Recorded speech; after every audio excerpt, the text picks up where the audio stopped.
Morning, guys. Today we're going to balance a chemical reaction, but given as a word equation, okay? As a word problem, sorry. The reaction of zinc with aqueous hydrochloric acid produces a solution of zinc chloride and hydrogen gas. This reaction is shown at right, okay? It was just a picture, okay? And write a balanced chemical equation for the reaction. Okay, the picture looks something like this. A piece of zinc in a test tube surrounded by hydrochloric acid, and that reaction produces hydrogen gas. These are the bubbles that you see here. Okay,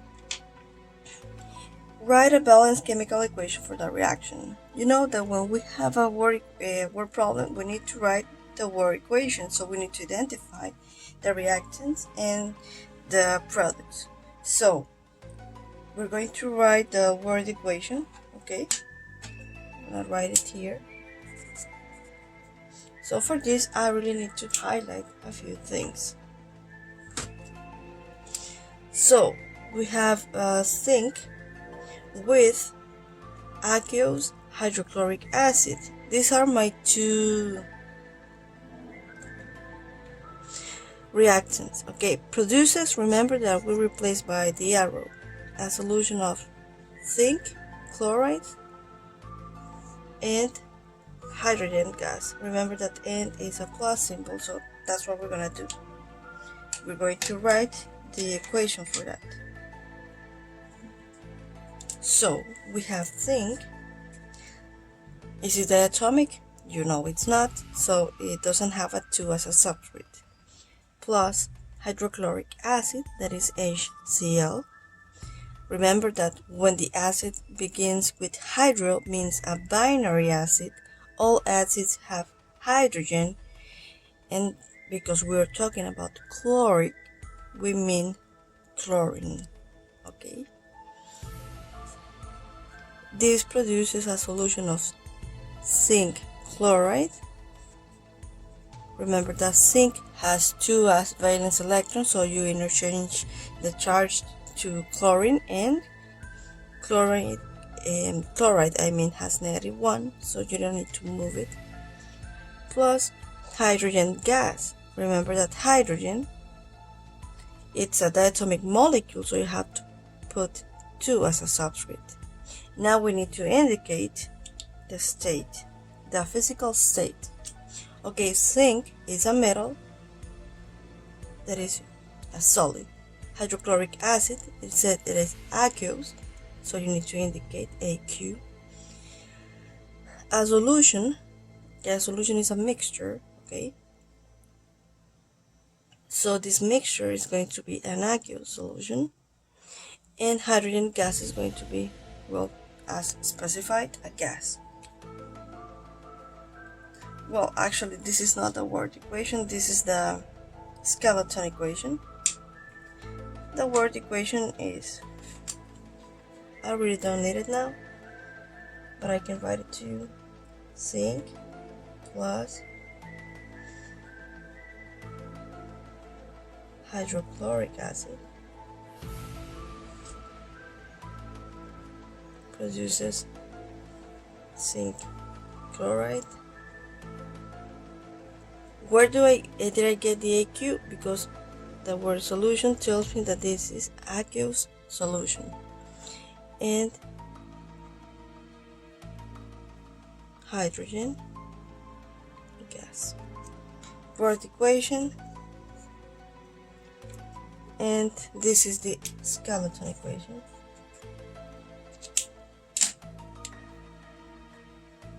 So when we have the skeleton equation, we can start to balance. So I'm gonna write it, because of the mess that I did, I'm going to rewrite it here. Zinc plus HCl produce zinc chloride plus hydrogen. Okay. Now for balancing, remember I said to you, we need to list the elements, in the first place we need metals. In the second place we need the non-metals that are different from hydrogen and oxygen. In the third place it's going to be hydrogen, and in the fourth place we're going to balance oxygen. Okay, so I'm going to follow this. I'm going to list my elements. In metals, yes, I have a metal that is zinc. Non-metals, yes, I have a non-metal different from hydrogen and oxygen, that is chlorine. Hydrogen, yes, we do have hydrogen, and we already finished to list all the elements that are in the reaction. Now we're going to start counting atoms. Okay, from zinc I have in my reactants 1, in my products 1. Chlorine I have 1, in my products I have, because I have 2 as a subscript, I'm gonna write it here. Hydrogen I have 1 here, and in this other side I have 2. So as you can see, because the numbers are not the same, the equation is not balanced. So how do we do this? Because we balance in this order, I'm not going to touch zinc, I'm going to start touching chlorine, okay, because it's the one that I need to balance first. So I'm gonna take here to chlorine, and I'm going to put 2 as a coefficient. Remember always to put as a coefficient.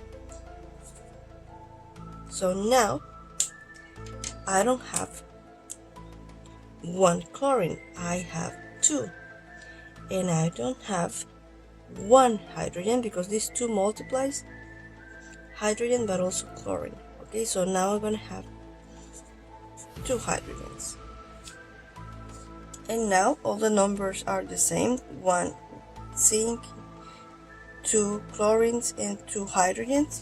So we can conclude that our equation is balanced.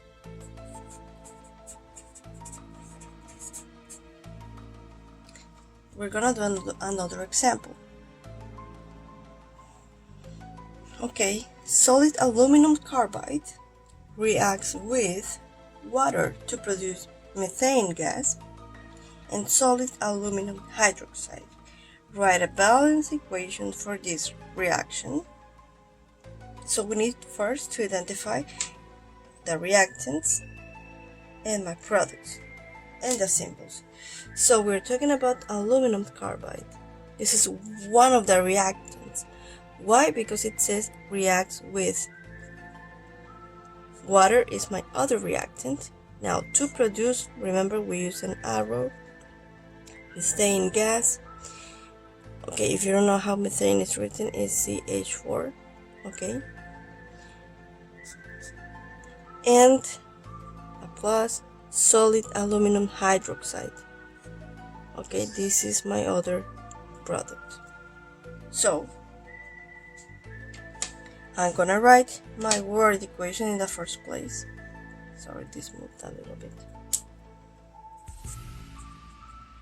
Is it necessary to write the word equation just to balance? Not really. Just the skeleton equation will be okay. But the word equation, trust me, it's really helpful. I really don't do it because when you get used to work with it, you really don't need to. But when you are learning, it's good to practice. So we have solid aluminum carbide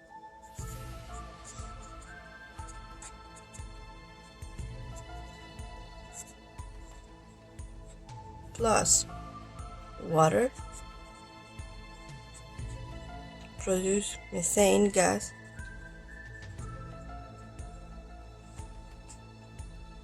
and solid aluminum hydroxide. Aluminum hydroxide. I did a correction because I was right in the formula. Sorry, I always do that, you know. And indicate that it's solid. And we continue with the skeleton equation. Aluminum carbide, it's it's given here, but you can do it like this. You know, you have aluminum, and carbide comes from carbon. Okay, remember this is binary compound, so it ends in IE.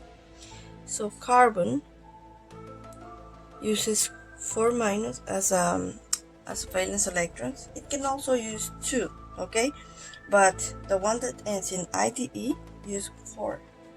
So remember that you interchange the charges, pre-cross the charges. So you have Al4 C3 like that.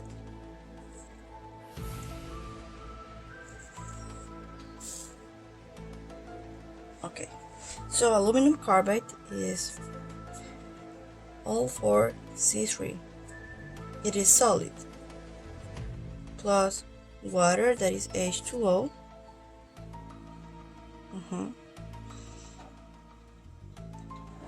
It's okay, there's no indication about in what physical state is water, because it's not specified to be a gas. You can put it as a liquid. That's an L. Produce methane, that is CH4, as I told you, gas, plus aluminum hydroxide, that is, you can do it here if you want, aluminum and hydroxide, that is OH minus. So this charge, you don't need to cross it, just the other one, so it's going to be Al OH3, but this 3 affects all the hydroxide, so you had to put parentheses. And please indicate that it's solid. Okay, now that you have this, remember metals, non-metals, hydrogen and oxygen. That's what I'm gonna do. So metals, do I have metals? Yes, of course, aluminum is a metal. Non-metal, do I have non-metals? Yes, carbon is a non-metal.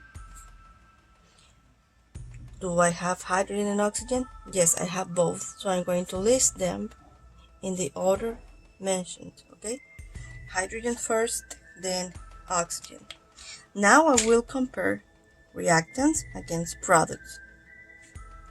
So aluminum, I have 4, okay? Here I have just 1, the subscript. Remember, we see the subscript. If it's invisible, it's invisible 1. Carbon, I have 3. Carbon in this other side, I have just 1. Remember, if you don't see it, it's just invisible 1. Hydrogen, I have 2 here. Remember, we see the subscript. Hydrogen in the other side, we have 1 inside the parentheses and 3 outside the parentheses. So we have 1 times 3, 3 hydrogens.